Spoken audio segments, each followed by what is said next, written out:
नमस्कार, स्वागत है आपका वीएन न्यूज 24+ में। मैं हूं विकास अग्रवाल। आइए नजर डालते हैं इस वक्त की खास खबर पर। कांग्रेस के पूर्व अध्यक्ष और कांग्रेसी नेता राहुल गांधी की 100 दिन तक चली भारत जोड़ो यात्रा की सफलता के बाद में दूसरे चरण की भारत जोड़ो यात्रा की तैयारियों के लिए कांग्रेस कार्यकर्ता सक्रिय हो गए हैं। कांग्रेस की भारत जोड़ो यात्रा का दूसरा चरण दिल्ली के बाद अब उत्तर प्रदेश के लोनी से शुरू होकर विभिन्न राज्यों से गुजरेगा, जिसको लेकर उत्तर प्रदेश कांग्रेस के नेता भी सक्रिय हो गए।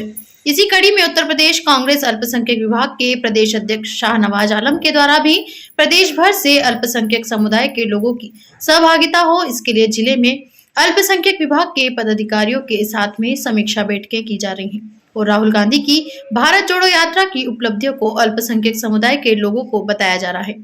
इसी कड़ी में अल्पसंख्यक विभाग के प्रदेश अध्यक्ष शाहनवाज आलम आज आगरा पहुंचे, जहां पर आगरा के कमाल खान क्षेत्र में उनका अल्पसंख्यक विभाग के कार्यकर्ताओं के द्वारा जोशीला स्वागत और सम्मान किया गया। प्रदेश अध्यक्ष के द्वारा राहुल गांधी की भारत जोड़ो यात्रा की उपलब्धियों को जनता के बीच में रखा। आपके भाजपा सरकार पर भी जमकर बरसे। कांग्रेसी अल्पसंख्यक विभाग की समीक्षा बैठक में बड़ी संख्या में अल्पसंख्यक समुदाय के युवा, महिला और पुरुष शामिल हुए। समीक्षा बैठक में सभी अतिथियों का सम्मान अल्पसंख्यक विभाग के महानगर अध्यक्ष रेहान सैफी ने किया। संचालन डॉक्टर संजीव चौहान ने किया। कार्यक्रम में उपरोक्त लोग प्रमुख रूप से उपस्थित थे। जैसा कि सभी लोगों को ये मालूम है, 6 तारीख से जो हमारी भारत जोड़ो यात्रा हुई है, राजीव गांधी जी के शहीदी स्थल से आपका कन्याकुमारी से यात्रा स्टार्ट हुई है। और जब राहुल गांधी जी ने ये महसूस किया कि हमारे देश के अंदर में बहुत सारी चीजों को बदला जा रहा है, उन्होंने महसूस किया कि जब जो लोकतंत्र का जो मंदिर है, जो संसद, जो सभी लोग उसके अंदर में अपनी बात रखते हैं, जब राहुल गांधी जी बोलने के लिए आते हैं, जब उनका माइक बंद कर दिया जाता है, तो उन्होंने विचार किया, उन्होंने मंथन किया कि जिस तरीके से हमारा देश एक अंधेरे अंधकार के कुएं के अंदर में गिरता जा रहा है, देश को उबारने के लिए हमें क्या करना पड़ेगा। तो उन्होंने बहुत विचार विमर्श करने के बाद में राष्ट्रपिता महात्मा गांधी जी के बताए हुए रास्ते पर चलते हुए भारत जोड़ो यात्रा उन्होंने स्टार्ट की। तो हमने राष्ट्रपिता महात्मा गांधी जी को तो नहीं देखा था, उस टाइम पे तो हम लोग नहीं थे, ये बहुत पुरानी बात है, लेकिन हम आदरणीय राहुल गांधी जी को राष्ट्रपिता महात्मा गांधी के रूप में देखते हुए, वो चाहे वो दलितों की बात हो, चाहे किसानों की बात हो या नौजवानों की बात हो, सभी के मुद्दों को लेकर के वो यात्रा को लेकर के चल रहे हैं। जब संसद के अंदर में उनका माइक बंद कर दिया जाता है, उनकी आवाज को दबा दिया जाता है, तो ये एक बहुत अच्छा माध्यम है सीधा संवाद करना, जनता से संवाद करना, जनता से जुड़ना, चाहे वो महंगाई को लेकर के हो, चाहे वो भ्रष्टाचार को लेकर के हो।